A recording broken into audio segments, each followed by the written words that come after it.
Himanshi and ऋषि की controversy दिन ब दिन और ज्यादा अगली होती जा रही है। लास्ट वीडियो में हमने बात की थी कि ऋषि ने काफी सारे वीडियोस बनाए थे जिसमें वो हिमांशी को इनडायरेक्टली टारगेट कर रहे थे, जिसके बाद फाइनली हिमांशी ने इस बारे में बोला था और उन्होंने काफी सारे सीरियस एलिगेशंस लगाए थे। जैसे ऋषि ने काफी सारी लड़कियों के साथ चीट किया था, वो बोलते थे कि तुम मुझे पसंद नहीं हो फिजिकली। उनके पेरेंट्स से काफी बार डाउरी की मांग की जाती थी और रिलेटिव्स के सामने बोला जाता था कि ये लड़की मेंटली ठीक नहीं है। आपने ये तो बताया ही नहीं कि कौन कौन सी लड़कियों के साथ आप जाते थे और क्या क्या करते थे। इतनी बार मुझ पे चीट किया गया, मल्टीपल टाइम्स, सिर्फ एक बार नहीं, मल्टीपल टाइम्स करा गया। मुझे मुंह पे बोला गया कि I am interested in other girls and not in you physically. अपने पेरेंट्स से पैसे कितने पैसे मांगे जाते थे मेरे पेरेंट्स से। मतलब कि ये दिखाया जाता है कि भैया हम आपकी बेटी को पाल रहे हैं, है ना, तो मेरे पेरेंट्स से भर भर के मतलब पैसे ले लो, है ना।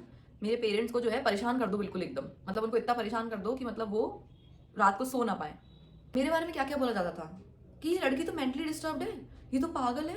कितनी बार मुझे बोला गया लेट्स कीप इट ओपन। इन दोनों में से जो भी वीडियो पोस्ट कर रहा है ऑडियंस उसी के साइड हो जा रही है। सो ऋषि को भी हेट मिलने लगी इस वीडियो के बाद। सो ही पोस्टेड दिस की अभी के लिए hold on your judgments and he will soon come forward with all the necessary proofs. और पूरे 6 दिन बाद उन्होंने वीडियो पोस्ट की इस बारे में। अब देखो, इन दोनों की वीडियो से हम ये नहीं कह सकते कि इनमें से कौन सही है कौन गलत, क्योंकि अपने बारे में गलत कौन ही बोलेगा। दोनों एक दूसरे की गलतियां बता रहे हैं एंड मे बी थोड़ा एग्जैजरेट करके भी बता रहे हो, वी नेवर नो। पर ऋषि के वीडियो में एक चीज अजीब लगी लोगों को कि वो जो इतने टाइम से प्रूफ कर रहे थे वो प्रूफ्स कुछ खास है नहीं। एक रिकॉर्डिंग वो सुना रहे हैं जिसमें वो बोल रही है कि अपने रूम तक डोरबेल का स्पीकर लगा लेते हैं क्योंकि उनके रूम तक आवाज नहीं आती, और उनकी वीडियोस में स्पॉन्सर्स कैसे ऐड करने हैं ये सब बता रही हैं। सुनो, ये इनवॉइस मेरे से नहीं हो रहा है, तुम प्लीज करके मुझे मेल कर दो। ये जो इनवॉइस मैंने तुम्हें भेजा है, एक चीज बस कर लो, ठीक है। जब मैं प्रोडक्ट दिखा रही हूँ ना, तो देखो एक गलत वाला ब्रांड पार्ट था जिसमें मैंने बोला था प्लम। सुनो, कभी कभी ऐसे होता है कि जो हमारे घर की बेल बजती है ना, तो यहाँ मेरे रूम तक नहीं आती आवाज। जैसे ऊपर हम लोग जैसे नया घर बनाएंगे और तो इससे प्रूफ क्या हो रहा है ये समझ नहीं आ रहा, क्योंकि ये बात तो सबको पहले ही पता है कि ऋषि उनके वीडियोस एडिट किया करते थे। फिर एक क्लिप है जिसमें हिमांशी बहुत ज्यादा गुस्से में है एंड शी इज सेइंग कि एक बार तुम मेरे काम के लिए मेरे साथ चलिए, तो इतना ज्यादा सुना रहे हो। अबे मैं खुद कैब में जा रही थी, मैं मर रही हूँ तो जाने के लिए, और जिंदगी में कभी जाऊंगी भी नहीं। अब तो शपथ खा ली है मैंने। ना जाना। 100 बार कैब में जाऊंगी तेरी आंखों के सामने,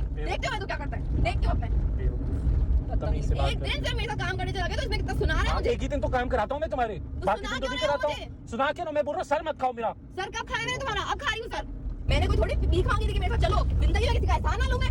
मतलब इस रिकॉर्डिंग के पहले ऋषि ने कुछ सुनाया है बट वो चीज शेयर नहीं कर रहे, और लोगों को अजीब ये लगा कि ये चीज ये रिकॉर्ड क्यों कर रहे थे जब ये दोनों रिलेशनशिप में थे। ऐसा कोई क्यों करेगा? पहले से प्लान था क्या कि ऐसा कुछ होगा तो ये यूज करूंगा इसके खिलाफ? किसी ने लिखा he recorded everything from the start and showing only those clips where she is angry. Show full clip, we can not agree based on partial clips. By the way Rishi ने बताया कि ये वीडियो कोविड के time का था जब mask पहनना बहुत जरूरी था। मतलब इतनी पुरानी रिकॉर्डिंग एक तो करी ही क्यों, ऊपर से इतनी संभाल के क्यों रखी? सो ये चीज काफी सारे लोग क्वेश्चन कर रहे हैं which you can read here.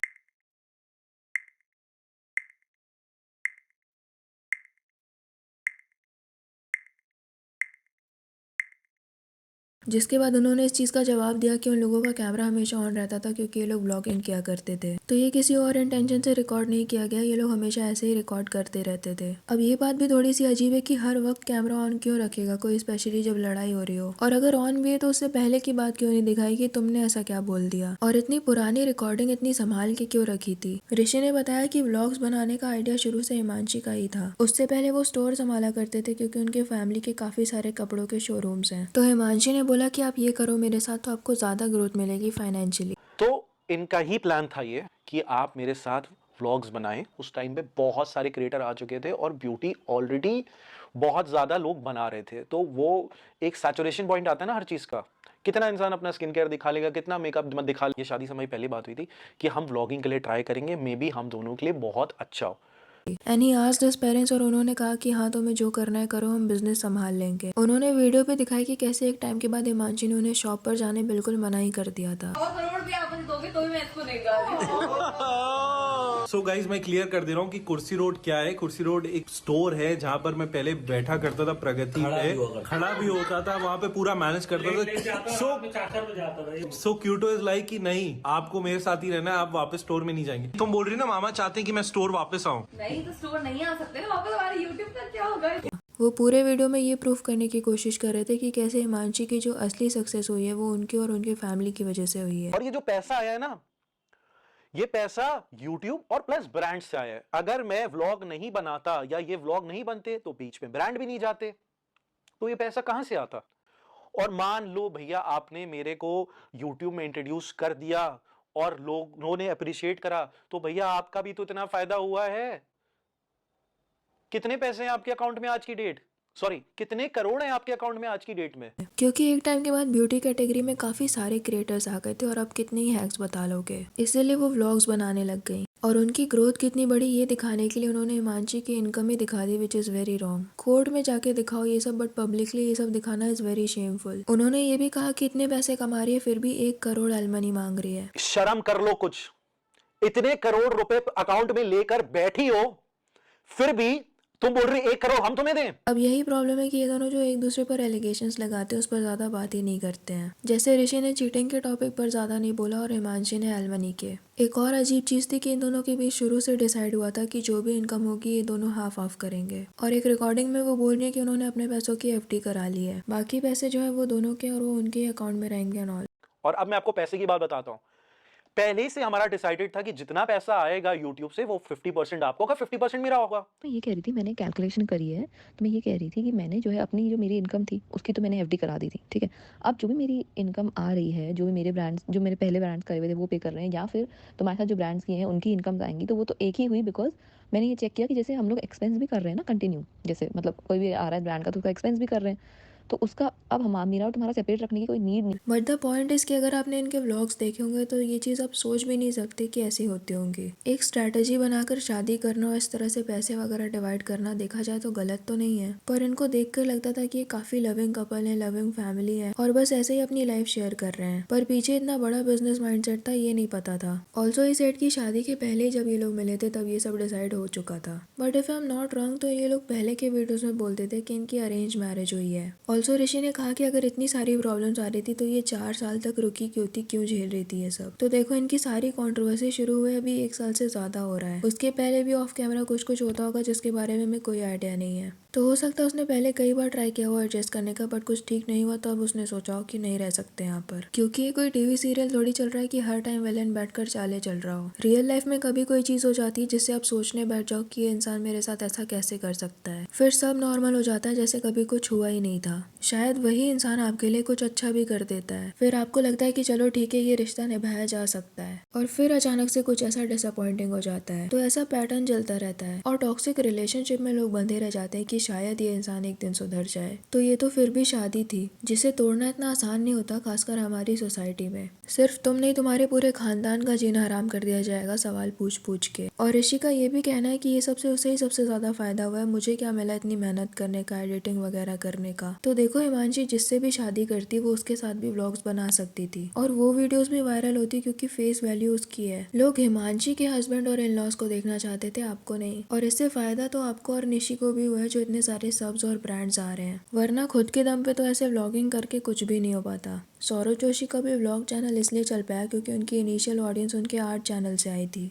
तो आपके डेली रूटीन्स कौन देखता अगर हिमांशी की वजह से आपको कोई जानता। उन्होंने और भी काफी सारे एलिगेशंस लगाए, जैसे कि ऋषि का उनकी बहन से बात करना भी उन्हें पसंद नहीं था क्योंकि उन्हें हमेशा ऋषि की सारी अटेंशन चाहिए होती थी। और डाउरी वगैरह पर भी उन्होंने बोला है कि ये सारे फेक केस हैं और इंटरनेट पर वो ये सारी चीजें इसलिए ला रहे हैं क्योंकि हिमांशी उन पर, उनके पेरेंट्स पर और उनकी सिस्टर पर केस कर रही है और सब काफी ज्यादा परेशान है। इस वीडियो के कुछ ही घंटे बाद हिमांशी का वीडियो भी आ गया जिसमें उन्होंने कहा है कि मेन चीज जिससे उन्हें सबसे ज्यादा प्रॉब्लम हुई थी चीटिंग, उसके बारे में तो उन्होंने बात ही नहीं की। आपने अपनी चीटिंग वाली बात तो ऐसे हटा दी, बिल्कुल ऐसे हटा दी है ना। चीटिंग वाली बात तो आपने बिल्कुल गुम कर दी, वो बात तो है ही नहीं, जबकि वो ही चीज थी जिसने मुझे इतना परेशान करके रखा था इतने सालों से। और ऋषि की मेन प्रॉब्लम ये है कि वो उन्हें छोड़कर क्यों चले गए, इसलिए वो अब ये सारी चीजें कर रहे हैं ताकि वो डर के वीडियोस बनाना ही छोड़ दे। आपको मेन मुझसे क्या प्रॉब्लम है मैं आपको क्लियरली बता देती हूँ कि आपको मुझसे क्या प्रॉब्लम है। आपको ये प्रॉब्लम है कि मैं आपको छोड़ के इधर क्यों आई हूँ, तो आपको ये लगता है कि कोई बात नहीं, जितने भी इसके फॉलोअर्स हैं, जितने भी इसके फैंस हैं, अगर उनको मैं इसके खिलाफ भड़काऊंगा, इसके खिलाफ मैं सब कुछ करूंगा, तो ये लड़की जो है बेचारी वीडियोस बनाना ही बंद कर देगी। इसीलिए वो ये आधी कटी हुई रिकॉर्डिंग्स दिखा रहे हैं। उन्होंने ये भी कहा कि ऋषि के पेरेंट्स को सब कुछ पता है और वो हिमांशी के पेरेंट्स से बोल रहे थे कि हमें पता है हमारा बेटा गलत है पर आप अपनी बेटी को मत लेकर जाओ।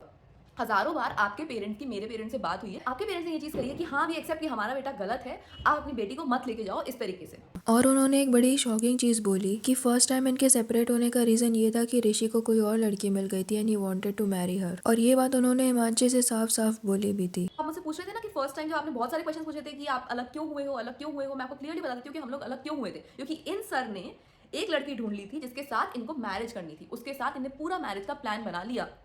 जब हमारा घर बना मेरे को लगा सब कुछ चीजें ठीक चल रही है, सब कुछ चीजें स्मूथ चल। अगर आप एक इंसान को इतना टॉर्चर करोगे, कोई इंसान आपके साथ ही रह रहा है, वो देख रहा है कि इतनी बार आप उस पर चीट कर रहे हो, कैन यू इमेजिन उस इंसान का मेंटल लेवल क्या होगा। गाइस इस तरीके से मैं वीडियोस नहीं रिकॉर्ड करती। जब एक इंसान आपको ऐसे बोलता है ना आके कि ये लड़की है, ये मुझे तुमसे ज्यादा अच्छी लगती है और तुम्हें तो मैं हटा दूंगा, मेरे को इससे शादी करनी है। और भी काफ़ी सारे सीरियस एलिगेशंस हैं चीटिंग के, जैसे वो उनके सामने कई लड़कियों से बात करते थे और उनसे साफ साफ बोलते थे कि अब मुझे ये पसंद है, मैं इससे शादी करूंगा। अभी तक मैं सोसाइटी की वजह से चुप थी, बट अब मैं सारी चीज़ें प्रूव करूंगी कोर्ट में। और उन्होंने कहा कि चीज़ें उनके साथ भी होती थी, बट वो कैमरा लेकर बैठी नहीं रहती थी रिकॉर्ड करने के लिए। अब आप इन दोनों में से चाहे किसी को भी सही मानो, बट एक बात तो सच है कि जिन्हें देखकर हम सोचते थे कि क्या परफेक्ट कपल है, परफेक्ट लाइफ है उनकी, वो बस प्रिटेंड कर रहे थे। और जो भी हुआ इन सब चीज़ों को इंटरनेट पर लाना उससे भी ज़्यादा वर्स्ट है, क्योंकि यहाँ पर ये परमानेंट रिकॉर्ड हो गया जिसे आप कभी भी मिटा नहीं सकते। और कोई फायदा नहीं है हजारों लाखों स्ट्रेंजर्स के साथ ये सब शेयर करने का, कौन सा यहाँ पर कोई जजमेंट हो जाएगी। और लास्ट वीडियो में हमने दिखाया था कि निशी कितना ज़्यादा रिएक्ट कर रही है कमेंट्स के थ्रू, और उन्होंने ये हिमांशी की पिक्चर्स भी शेयर की थी स्माइल करते हुए कि देखो ये स्माइल कर रही है तो दुखी कहाँ से थी, विच मेक्स नो सेंस, क्योंकि 2 सेकंड फोटो खींचने के लिए स्माइल तो कोई भी कर सकता है। पर फिर उन्होंने एक नॉर्मल व्लॉग बनाया था अपनी मॉम के साथ और उसके लास्ट में बोला था कि मैं अब इन चीज़ों पर नहीं पढ़ूंगी। और यही होना चाहिए था शुरू से, क्योंकि चाहे आपका भाई हो या बेटा, वो पर्सनल लाइफ में क्या कर रहा है उसके बारे में आपको कभी नहीं पता चल सकता जितना उसके पार्टनर को पता होगा। पर फिर कुछ टाइम बाद इन्होंने रितु राठी की ये वाली वीडियो शेयर कर दी इस कैप्शन के साथ, जो केस पूरी दुनिया को समझ में नहीं आया, बट इनको समझ में आ गया कि रितु ने जो किया वो सही था। मतलब इनके हिसाब से कुछ भी हुआ हो, अगर लड़की एडजस्ट कर रही है तो वही चीज़ बेस्ट है। बाय द वे क्या लगता है आपको इस बारे में, कॉमेंट सेक्शन में ज़रूर बताना। वीडियो पसंद आई तो लाइक कर देना और ऐसी और वीडियोज़ के लिए विचार को सब्सक्राइब कर देना।